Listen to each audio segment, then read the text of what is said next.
کہ جب رسول اللہ صلی اللہ علیہ وسلم ہجرت کر کے مدینہ تشریف لائے تو میں نے گزشتہ درس میں عرض کیا تھا کہ آپ نے مسجد قباء کی بنیاد رکھی اور پھر آپ صلی اللہ علیہ وسلم محلہ بنو سالم میں آئے اور آپ نے سب سے پہلے جمعے کی نماز ادا کی۔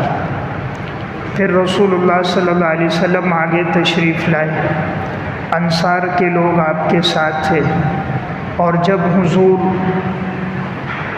حضرت ابو ایوب انصاری رضی اللہ تعالیٰ عنہ کے گھر میں ٹھہرے تو پھر آپ علیہ السلام نے مدینہ میں آ کر 3 بڑے اہم کام آپ نے کیے۔ نمبر 1، سب سے پہلے مسجد نبوی کی بنیاد رکھی، اور نمبر 2، میثاق مدینہ، اور نمبر 3، صحابہ اکرام کے درمیان مواخات قائم کی۔ تو سب سے پہلی چیز مسجد نبوی کی تعمیر تھی۔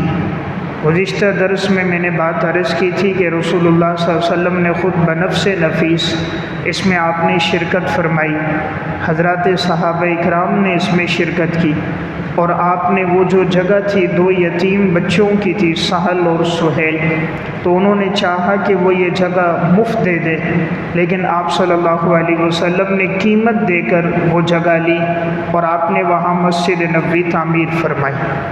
مسجد نبوی کا ابتدائی نقشہ یہ مسجد بالکل سادہ سی تھی اور کھجور کی چھال سے بنی ہوئی، اور اس کے چھت میں جو استعمال کیا گیا وہ کھجور کے تنے اور شاخوں کو استعمال کیا گیا۔ نہایت سادہ مسجد تھی لیکن ایمان اور اعمال سے بھرپور تھی۔ جب مسجد کی تعمیر مکمل ہوئی تو اس کے ساتھ ازواج مطہرات کے حجرے بھی بنائے گئے۔ یہ جو جگہ تھی وہ تھی حارثہ بن نعمان کی۔ تو جب ضرورت پیش آئی کہ آپ صلی اللہ علیہ وسلم کے لیے گھر کی، تو انہوں نے پہلے جگہ دی تو ایک حجرہ بنایا گیا حضرت سعودہ رضی اللہ تعالیٰ عنہ کے لیے، اور ایک حجرہ بنایا گیا حضرت عائشہ رضی اللہ تعالیٰ عنہ کے لیے۔ پھر مستقبل میں جتنے آپ صلی اللہ علیہ وسلم کے نکاح ہوتے گئے اور ضرورت پیش آتی گئی تو حارثہ بن نعمان جگہ دیتے گئے۔ اس طرح جتنے بھی حجرے تھے تقریباً 9، وہ سب کے سب ان کی جگہ حارثہ بن نعمان نے دی، اور وہ آپ علیہ الصلوۃ والسلام کی گھر والیوں کے لیے ایک ایک کمرہ حجرہ بنایا گیا۔ اور پھر یہی تمام حجرے جس وقت ولید بن عبد الملک کا دور آیا، مسجد نبوی کی توسیع کی گئی تو ان تمام حجروں کو مسجد نبوی میں شامل کر دیا گیا۔ حضور صلی اللہ علیہ وسلم کے دور میں مسجد اسی طرح کچی تھی۔ سن 7 ہجری میں غزوہ خیبر کے بعد ضرورت پیش آئی کہ مسجد کی توسیع کی جائے تو حضرت عثمان بن عفان رضی اللہ تعالیٰ عنہ نے جگہ خریدی اور پھر مسجد کی توسیع کی گئی۔ اس کے بعد حضرت عمر رضی اللہ تعالیٰ عنہ کے دور خلافت میں مسجد کی اور توسیع ہوئی، لیکن مسجد اسی طرح سادگی کے ساتھ حضور کے نقشے کے مطابق تھی۔ حضرت عثمان رضی اللہ تعالیٰ عنہ کا جب دور آیا تو سن 29 ہجری میں اب ضرورت پیش آئی کہ مسلمان الحمدللہ دن بدن بڑھتے جا رہے ہیں، تو مسجد نبوی کی اور توسیع کی گئی، اور حضرت عثمان رضی اللہ تعالیٰ عنہ نے بڑے خوبصورت انداز میں مسجد کو بنایا اور گج کے پتھر اور منقش پتھروں کو اس میں استعمال کیا۔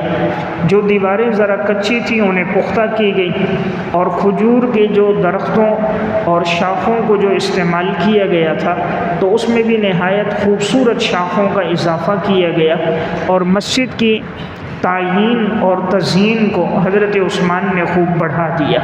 جب کسی نے یہ سوال کیا تو انہوں نے فرمایا کہ کیا آپ نے رسول اللہ صلی اللہ علیہ وسلم سے یہ بات نہیں سنی کہ من بنا للہ مسجدا بنى اللہ لہ بیتا فی الجنہ، کہ جو مسجد کو تعمیر کرے اللہ اس کے لیے جنت میں خوبصورت محل تعمیر فرماتے ہیں۔ حضرت عثمان رضی اللہ تعالیٰ عنہ کے دور کے بعد پھر جو حکمران آتے گئے تو جتنی ضرورت پیش آتی گئی وہ مسجد نبوی کو توسیع دیتے گئے۔ تو ایک کام تو آپ صلی اللہ علیہ وسلم نے یہ کیا دوسرا جب آپ ہجرت کر کے تشریف لائے تو دوسری چیز مواخات، کہ آپ صلی اللہ علیہ وسلم نے صحابہ میں مواخات قائم کی۔ مہاجرین صحابہ ہجرت کر کے آئے تھے، اب مسئلہ یہ تھا کہ اتنی بڑی تعداد کو مدینہ میں کیسے بسایا جائے، تو رسول اللہ صلی اللہ علیہ وسلم نے آپس میں یہ قائم کی، یعنی ایک ایک مہاجر کو انصاری کا بھائی بنایا، تاکہ وہ مہاجر اسی انصاری کے ہاں ٹھہرتا، اس کا کھانا پینا وہیں ہوتا، اس کی ضروریات وہی انصار پوری کرتے۔ تو یہ انصار کی بہت بڑی قربانی تھی جو انہوں نے دی، یہاں تک کہ حضرت سعد بن ربیع رضی اللہ تعالیٰ عنہ نے عبد الرحمن بن عوف سے فرمایا کہ میری 2 بیویاں ہیں، اگر آپ جو چاہو میں اس کو طلاق دے دوں، آپ اس سے نکاح کر دو، میں اپنے گھر کو 2 حصوں میں تقسیم کرتا ہوں، ایک حصہ آپ لے لو، جس چیز کی آپ کو حاجت ہو میں آپ کو دے دوں۔ لیکن عبد الرحمن بن عوف رضی اللہ تعالیٰ عنہ نے فرمایا آپ مجھے بازار کا راستہ بتائیں، میں وہاں جاؤں۔ بازار گئے اور وہاں تجارت کی اور پھر واپس لوٹ کر آئے۔ تو اس طرح مہاجرین کا جو مسئلہ تھا وہ آقا علیہ الصلوۃ والسلام نے مواخات کے ذریعے قائم کیا۔ تیسری چیز میثاق مدینہ، اس وقت چونکہ مدینہ میں یہودیوں کے 3 قبیلے آباد تھے، بنو نذیر، بنو قریظہ، بنو قینقاع، تو آپ صلی اللہ علیہ وسلم نے ان کے ساتھ معاہدہ کیا۔ یہ اس لیے تھا کہ کہیں ایسا نہ ہو کہ یہ لوگ مشرکین کے ساتھ مل کر مسلمانوں کو نقصان نہ دیں، تو ایک معاہدہ آپس میں طے ہو گیا، تم ہم پہ حملہ نہیں کرو گے، ہم تم پہ نہیں کریں گے، دشمن اگر باہر سے حملہ کرے تو مل کر دفاع کریں گے، دشمن کا ساتھ نہیں دیں گے، اور اگر کوئی اہم بات ہوگی تو اس کا فیصلہ رسول اللہ صلی اللہ علیہ وسلم نے فرمایا کہ میں خود کروں گا۔ تو اس طرح یہ 3 کام طے ہو گئے آپ علیہ السلام کی ہجرت کے بعد۔ جب مسجد کی تعمیر مکمل ہو گئی تو اس کے ساتھ ہی نماز جنازہ کے لیے جگہ یہ متعین کی گئی کہ اس جگہ پہ نماز جنازہ ہوگا۔ اب ضرورت تھی لوگوں کو نماز کے لیے بلانے کے لیے کس ترتیب پہ لوگوں کو جمع کیا جائے۔ اب حکم آیا اذان کا حکم، اس کے لیے آپ صلی اللہ علیہ وسلم نے صحابہ کو جمع کیا تھا اور آپ نے ان سے مشورہ لینا چاہا کہ لوگوں کو نماز کے لیے کیسے جمع کیا جائے۔ ابتدائی مجلس میں ایک مشورہ آیا کہ ایسا کیا جائے جیسے کہ نصارہ کرتے ہیں، یعنی کسی نے مشورہ دیا کوئی گھنٹی بجائی جائے، کسی نے کہا آگ لگائی جائے پہاڑ پر، جیسے مجوسی آگ لگاتے ہیں اس کو دیکھ کر لوگ جمع ہو جائیں۔ ایک مشورہ آیا کہ جس طرح بھوک میں پھونک ماری جائے، تو جیسے آدمی بانسری میں پھونک مارتا ہے، تقریب الفہم کے لیے عرض کر رہا ہوں کہ دور تک آواز جائے اور لوگ نماز کے لیے آ جائیں۔ لیکن بات آخر میں یہ طے ہوئی کہ الصلاۃ جامعۃ، یہ جملہ کہہ دیا جائے گا کہ نماز کھڑی ہونے والی ہے، لوگ یہ سن کر مسجد آ جائیں۔ چونکہ باقی جو چیزیں تھیں کہ استبل بجانا، آواز دینا، آگ لگانا، بھوک میں پھونک مارنا، گھنٹی بجانا، یہ سب وہ طریقے تھے جو غیر مسلموں کے تھے، اس لیے آپ صلی اللہ علیہ وسلم نے انہیں پسند نہیں فرمایا۔ بات اس پہ طے ہو گئی کہ الصلاۃ جامعۃ کہیں گے نماز کے وقت اور لوگ نماز کے لیے آ جائیں گے۔ صحابہ اکرام میں ایک صحابی تھے حضرت عبداللہ بن زید بن عبد ربہ رضی اللہ تعالیٰ عنہ، جن دنوں میں یہ بات چل رہی تھی یہ رات سوئے انہوں نے خواب دیکھا۔ خواب میں دیکھتے ہیں کہ ایک آدمی جا رہا ہے اور اس کے ہاتھ میں اسی طرح یہ آلہ موجود ہے، یہ ان سے کہتے ہیں مجھے دے دو۔ وہ کہتے ہیں بھئی آپ کیا کرو گے؟ کہا میں آذان کے لیے اس کو استعمال کروں گا۔ کہا کیا میں آپ کو اس سے بہتر کلمات نہ بتاؤں؟ انہوں نے کہا وہ کون سے کلمات؟ تو انہوں نے آذان کے کلمات ان کو خواب میں بتائے۔ اب اس صحابی نے جب سنے تو ان کو سب کلمات یاد ہو گئے۔ یہ صبح آئے، رسول اللہ صلی اللہ علیہ وسلم کو خواب سنایا، آپ صلی اللہ علیہ وسلم خوش ہوئے اور آپ نے ایک جملہ ارشاد فرمایا، ان ھذا الرؤیا بالحق ان شاء اللہ تعالی، اگر اللہ نے چاہا تو یہ خواب سچا خواب ہے، کہ یہ خواب سچا ہے۔ فرمایا کہ تم بلال کو یہ کلمات بتاؤ، بلال کی آواز تیز ہے کہ وہ ان کلمات کے ساتھ لوگوں کو نماز کے لیے جمع کیا کریں۔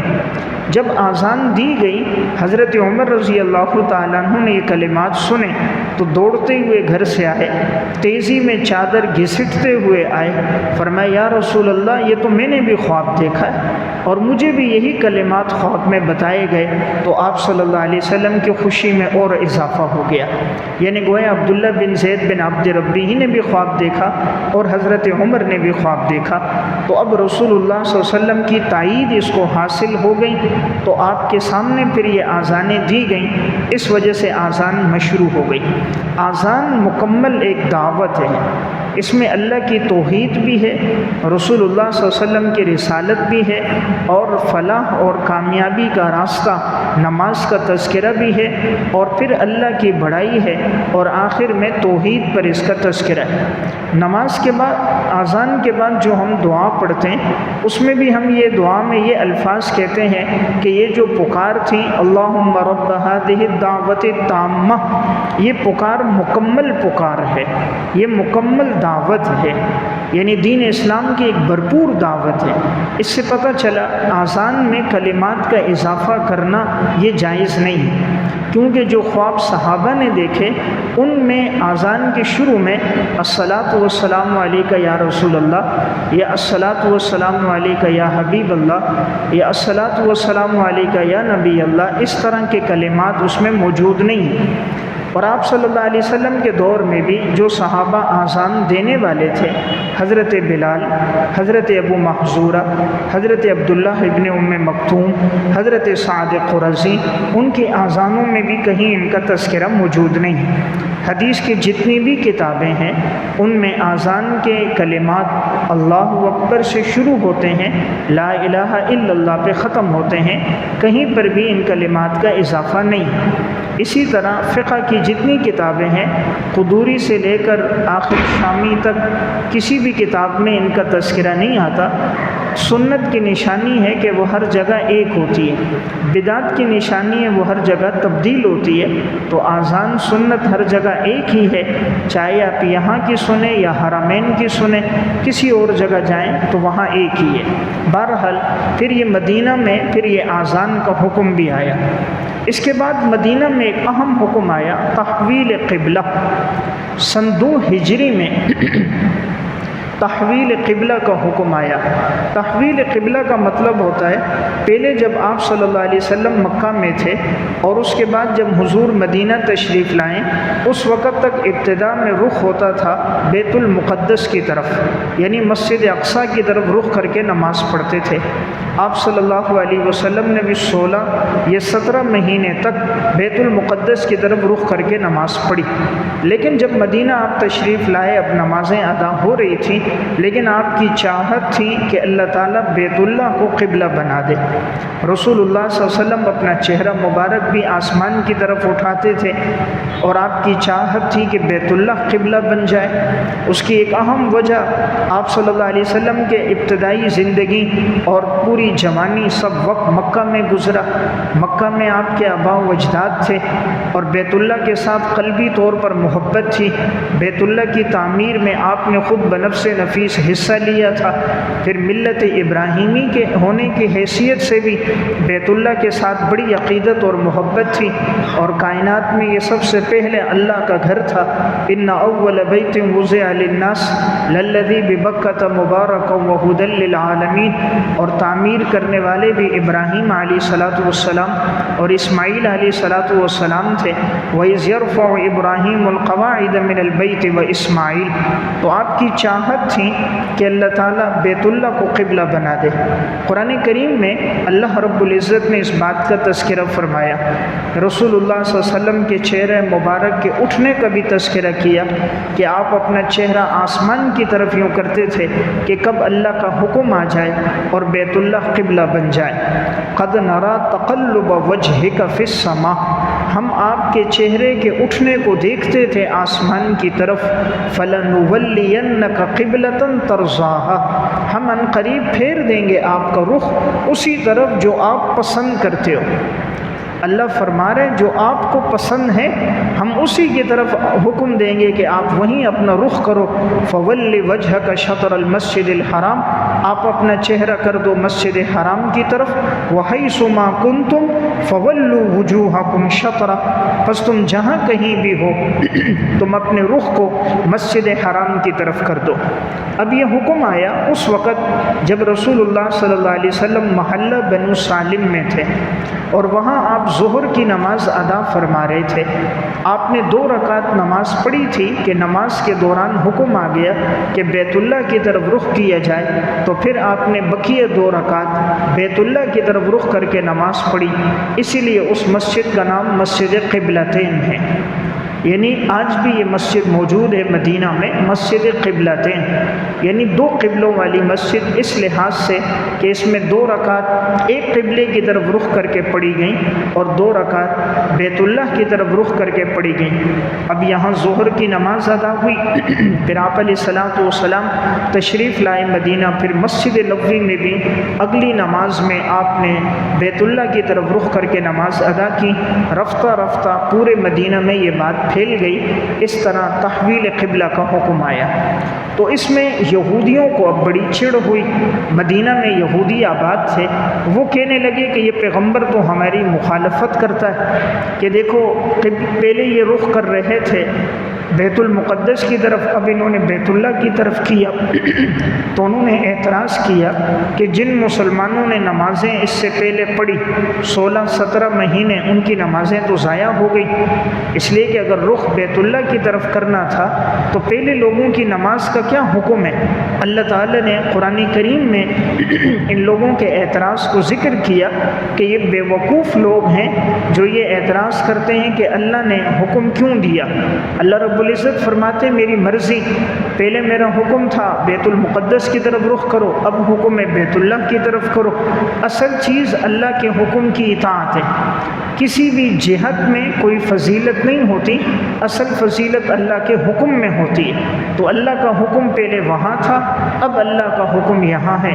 تو قرآن کریم میں سیقول السفہاء من الناس، عن قریب کہیں گے بے وقوف لوگ، ما ولاہم عن قبلتہم التی کانوا علیہا، کس چیز نے ان کو تبدیل کر دیا ان کے اس قبلے سے جس پر یہ لوگ پہلے تھے۔ قل للہ المشرق والمغرب، فرما دیجئے تمام جہتیں اللہ ہی کے لیے ہیں، مشرق اور مغرب۔ یہدی من یشاء الی صراط مستقیم، اللہ تعالیٰ چاہتا ہے جس کی رہنمائی کرتا ہے سیدھے راستے کی طرف، یعنی مشرق مغرب ہر جگہ تیرا رب موجود ہے، تو وہ جس جہت کی طرف حکم دے تم اس طرف رخ کرو۔ جہاں تک بات ہے کہ نمازیں ضائع ہوں گی تو اللہ تعالیٰ نے فرمایا کسی کی نماز ضائع نہیں ہوگی۔ وما کان اللہ لیضیع ایمانکم، اللہ تمہارے ایمان کو ضائع نہیں کرے گا۔ یہاں نماز پر ایمان کا اطلاق کیا گیا، پتہ چلا نماز بڑا اہم حکم ہے، اس لیے اس کو تعبیر اللہ نے ایمان کے ساتھ کیا کہ جنہوں نے جو نمازیں وہاں رخ کر کے پڑھی ہیں اللہ ان کو بھی قبول کرے گا، اس لیے کہ وہ اللہ کے حکم سے پڑھی تھی، اس لیے وہ نمازیں بھی قبول ہیں، یہ نمازیں بھی قبول ہیں۔ اور اللہ تعالیٰ نے فرمایا اب یہ امتحان تھا، اب پتہ چلے گا کون بیت اللہ کی طرف رخ کرتا ہے کون نہیں کرتا۔ قرآن کریم میں فرمایا وما جعلنا القبلۃ التي كنت عليها، پس ہم نے یہ جو قبلہ جس پر آپ پہلے موجود تھے، الا لنعلم من يتبع الرسول، ہم نے نہیں تبدیل کیا مگر اس لیے کہ ہم جان لیں رسول کی پیروی کون کرتا ہے، اور ممن ينقلب على عقبیہ، اور کون ہے جو ایڑیوں کے بل پھر جاتا ہے۔ اللہ کے نبی کا حکم کون مانتا ہے کون تسلیم نہیں کرتا، اب یہ پتہ چل جائے گا۔ تو بہرحال ایمان والے جتنے صحابہ تھے وہ تو بڑے خوش ہو گئے، خصوصاً مہاجرین صحابہ، ان کی چاہت بھی یہی تھی کہ بیت اللہ قبلہ ہو۔ تو الحمدللہ پھر اس کے بعد سے مسلمانوں نے بیت اللہ کو قبلہ بنا دیا۔ اب جب یہ واقعہ ہونے کے بعد مدینہ میں جیسے کہ میثاق مدینہ تھا، یہودیوں کے ساتھ معاہدہ تھا کہ تم ہم سے نہیں لڑو گے، لیکن یہودیوں نے اس معاہدے کی خلاف ورزی کی، اس معاہدے کو ان لوگوں نے توڑ دیا۔ اب وہ میثاق مدینہ کا وہ معاہدہ برقرار نہ رہا۔ جب مسلمان ہجرت کر کے مدینہ آئے تو وہاں جو کنویں تھے وہ یہودیوں کے پاس تھے۔ اب مسلمانوں کے لیے پانی کی بڑی پریشانی ہوئی، اس لیے کہ جس کنویں سے پانی لاتے تھے وہ ایک یہودی کا تھا، یہودی مہنگے داموں میں فروخت کرتا تھا۔ تو رسول اللہ صلی اللہ علیہ وسلم نے فرمایا کون ہے جو بئر روما کا کنواں خریدے گا، اللہ اس کے بدلے اس کو جنت دے گا۔ حضرت عثمان بن عفان رضی اللہ تعالیٰ عنہ نے پھر وہ کنواں خریدا، تقریباً 30,000 درہم اور ایک روایت میں 35,000 درہم میں وہ کنواں خریدا اور مسلمانوں کے لیے وقف کر دیا۔ اب جو مسلمان آئے وہ مفت اس سے پانی لے کر جائے۔ اب یہودی نے دیکھا وہ تو پیسوں میں دیتا تھا، ایک دن باری مسلمانوں کی تھی ایک دن اس کی، جب اس نے دیکھا سب مسلمان آ کر، سب لوگ آ کر حضرت عثمان رضی اللہ تعالیٰ عنہ کی باری میں لے جاتے ہیں تو اس نے پورا حصہ دے دیا۔ اس طرح وہ کنواں حضرت عثمان نے خریدا اور مسلمانوں کے لیے وقف کر دیا، تو پانی کا مسئلہ یوں حل ہو گیا۔ اس کے بعد سن 2 ہجری ہی میں شوال کے مہینے میں حضرت عائشہ رضی اللہ تعالیٰ عنہ کے ساتھ رسول اللہ صلی اللہ علیہ وسلم کا جو نکاح ہو چکا تھا اب رخصتی ہوئی۔ حضور کا نکاح حضرت عائشہ رضی اللہ تعالیٰ عنہ کے ساتھ مکہ میں ہوا تھا، لیکن رخصتی مدینہ میں ہوئی ہے سن 2 ہجری شوال کے مہینے میں، جب ام المومنین حضرت عائشہ رضی اللہ تعالیٰ عنہ کی عمر مبارک 9 سال تھی۔ اب یہ جو عمر ہے حضور کے ساتھ حضرت عائشہ 10 سال رہی ہیں، اور پھر جب آپ صلی اللہ علیہ وسلم کا انتقال ہوا ام المومنین کی جو عمر تھی تقریباً 18 سال تھی، 19واں سال شروع تھا، اور ام المومنین حضرت عائشہ رضی اللہ تعالیٰ عنہ کا جب انتقال ہوا ہے تو سن 58 ہجری میں ہوا ہے، ایک قول سن 57 ہجری کا بھی ہے۔ یہاں بعض معترضین اعتراض کرتے ہیں کہ 9 سال کی عمر میں رخصتی کیوں ہوئی، تو یہ بات یاد رکھی جائے اصل دار و مدار بلوغت پر ہے کہ جب لڑکی بالغ ہو جائے تو بلوغت کے بعد اس کا نکاح کرنا جائز ہے، اور بلوغت کا اعتبار اس میں موسم کا بھی دخل ہوتا ہے، غذاؤں کا بھی دخل ہوتا ہے۔ جن جگہوں میں موسم زیادہ گرم ہوتا ہے اس میں بلوغت پہلے ہو جاتی ہے موسم کی وجہ سے، اسی طرح جن علاقوں میں غذائیں گرم ہوتی ہے اس کی وجہ سے بھی بلوغت پہلے ہو جاتی ہے۔ عرب چونکہ خط استوا پر واقع تھا، وہاں گرمی کی شدت بھی زیادہ ہوتی تھی اور ان کی غذائیں کھجور تھی، اکثر کھجور کے مزاج میں بھی گرمی موجود ہے، تو موسم کا مزاج بھی، آب و ہوا بھی، وہاں کی صورتحال بھی، وہاں کی غذائیں بھی، اس وجہ سے اگر ہوا ہے تو کوئی حرج نہیں۔ تو یہ ہر علاقے کی نوعیت الگ الگ ہوتی ہے، تو اصل اعتبار شریعت کا بلوغت کے ساتھ ہے کہ جب لڑکی بالغ ہو جائے، لڑکا بالغ ہو جائے تو اس کا نکاح کر دیا جائے۔ تو بہرحال سن 2 ہجری ہی میں شوال کے مہینے میں آپ صلی اللہ علیہ وسلم کا حضرت عائشہ رضی اللہ تعالیٰ عنہ کے ساتھ رخصتی ہوئی۔ 10 سال انہوں نے حضور کے ساتھ گزارے ہیں، ان سے آپ صلی اللہ علیہ وسلم کی کوئی اولاد نہیں ہوئی۔ اس میں حکمت یہ تھی کہ حضرت عائشہ کے ذریعے امت تک دین کو پہنچانا تھا، تو ان سے 2210 احادیث منقول ہیں، یعنی اتنا بڑا دین کا حصہ امت تک ان کے ذریعے پہنچا۔ آپ صلی اللہ علیہ وسلم کی گھر کی مکمل زندگی، تمام احوال حالات ام المومنین کے ذریعے پہنچے۔ پھر تقریباً یہ 50 سال زندہ رہی، تو یہ بھی ایک لمبی عمر تھی۔ حضور کے جانے کے بعد سن 58 ہجری میں انتقال ہوا، گویا نصف صدی تک یہ زندہ تھی۔ تو صحابہ کو جب کوئی مشکل پیش آتی، کوئی مسئلہ پوچھنا ہوتا، کسی بات کی تحقیق طلب ہوتی، آپ کی گھریلو زندگی سے متعلق معلومات کی ضرورت ہوتی، تو ام المومنین کی طرف رجوع فرما دیتے۔ اللہ تعالیٰ نے ام المومنین کو مقام مرتبہ بھی بلند دیا، حافظہ، ذہانت، علم و عمل بھی اللہ نے خوب عطا فرمایا۔ آگے میں بات عرض کروں گا، تفصیلاً آئے گی کہ اللہ تعالیٰ نے ان کی مدح میں سورہ نور کے 2 رکوع بھی نازل فرمائے۔ اسی سن 2 ہجری میں زکوٰۃ کی فرضیت کا حکم بھی آیا۔ زکوٰۃ جو مسلمانوں پہ فرض ہوئی سن 2 ہجری ہی میں۔ اسی سن 2 ہجری میں شعبان کے مہینے میں رمضان کے روزوں کی فرضیت بھی آ گئی، اور اسی 2 ہجری میں صدقۃ الفطر کا حکم بھی آیا، اور اسی سال سب سے پہلے عید کی نماز بھی پڑھی گئی۔ عید الفطر کی نماز اور پھر عید الاضحیٰ کی نماز بھی سن 2 ہجری میں ادا کی گئی۔